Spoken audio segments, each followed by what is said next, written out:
بسم اللہ الرحمن الرحیم۔ السلام علیکم۔ یزید کا انجام۔ حضرت سیدنا امام حسین رضی اللہ تعالی عنہ کی شہادت کے بعد یزید اس خوش فہمی میں مبتلا تھا کہ اب اس کی حکومت کو کسی قسم کا کوئی خطرہ باقی نہ رہا، اور حضرت امام حسین رضی اللہ تعالی عنہ کی شہادت کے بعد کوئی بھی میرے خلاف آواز نہیں اٹھائے گا۔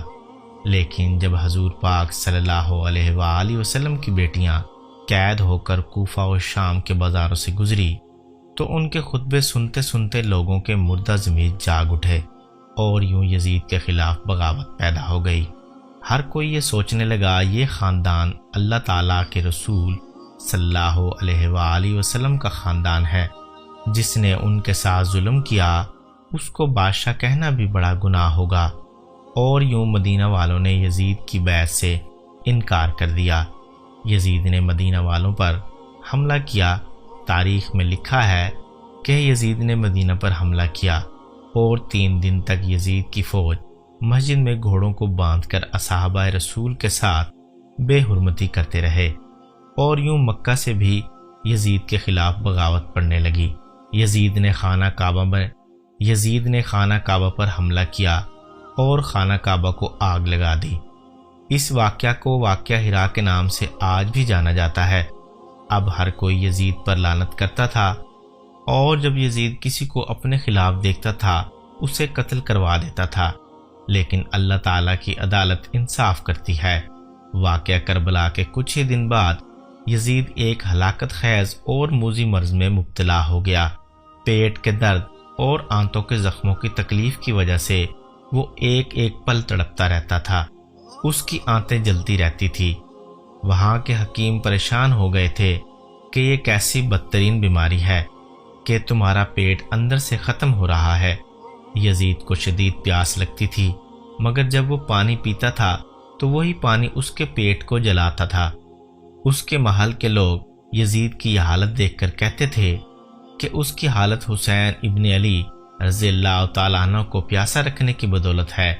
یزید کو جب اپنی موت کا یقین ہو گیا تو اس نے اپنے بیٹے معاویہ بن یزید کو مرگ بستر پر بلایا، اور امور سلطنت کے بارے میں کچھ کہنا ہی چاہا تھا کہ بے ساختہ بیٹے کے منہ سے چیخ نکلی، اور نہایت ہی ذلت اور حقارت کے ساتھ کہتے ہوئے باپ کی پیشکش کو ٹھکرا دیا کہ جس تاج و تخت پر آل رسول کے خون کے دھبے ہیں میں اسے ہرگز قبول نہیں کر سکتا۔ خدا اس منحوس سلطنت کی وراثت سے مجھے ہمیشہ محروم رکھے جس کی بنیادیں نواسہ رسول کے خون سے رکھی گئی ہیں۔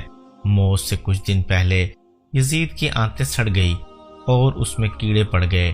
لعنتی یزید سے اتنی گندی بدبو آتی تھی کہ کوئی بھی اس کے پاس نہیں جاتا تھا۔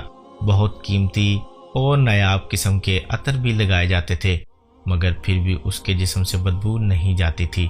اس کا پیٹ کیڑوں کی غذا بنتا جا رہا تھا۔ تکلیف اور درد کی شدت سے چیختا تھا۔ پانی کا قطرہ حلق سے اترنے کے بعد کانٹوں کی طرح چبھنے لگتا تھا۔ عجیب قہر الہی کی مار تھی کہ پانی کے بغیر بھی تڑپتا تھا اور پانی پی کر بھی۔ یزید کو اس وقت کا بدترین نشے کا شربت پلایا جاتا تھا تاکہ وہ درد میں نہ تڑپے۔ ایک دن یزید نشے کی حالت میں اپنے سپاہیوں سے کہنے لگا، میرا وہ بندر کہاں ہے جو میرے ساتھ ہوتا ہے؟ لوگوں نے کہا شاید جنگل کی طرف نکلا ہے۔ وہ اپنے گھوڑے پر سوار ہو کر جنگل کی طرف نکلا تو گھوڑے نے یزید کو اپنی پیٹھ سے گرا دیا، اور یزید کا پاؤں گھوڑے کی رکاب میں پھنس گیا، اور گھوڑا دوڑتا رہا، اور یزید زمین پر گھسٹتے گھسٹتے اس کا سر ایک پتھر سے جا ٹکرایا۔ گھوڑا بھاگتا رہا یہاں تک کہ یزید کا پورا جسم ٹکڑے ٹکڑے ہونے لگا۔ چند روز تک اس کی لاش کو چیل کوے کھاتے رہے۔ بالآخر سپاہی اس کو ڈھونڈتے ہوئے اس کے پاس پہنچے۔ اس کی لاش میں ایک ایسی ہولناک بدبو تھی کہ قریب جانا بہت مشکل تھا۔ ایک گڑھا کھود کر اس کی لاش کو اس میں دفن کر دیا گیا۔ یزید کی لاش شام میں کسی گندگی کے ڈھیر کے نیچے دبی ہوئی ہے۔ امام حسین رضی اللہ تعالیٰ عنہ نے فرمایا کہ کفر کی حکومت تو قائم ہو سکتی ہے لیکن ظلم کی حکومت نہیں چل سکتی۔ یزید نشان عبرت بن گیا۔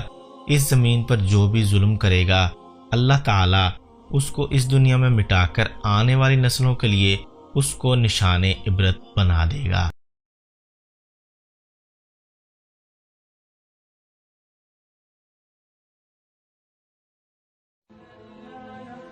Thanks for watching. Don't forget to like, comment, share and subscribe to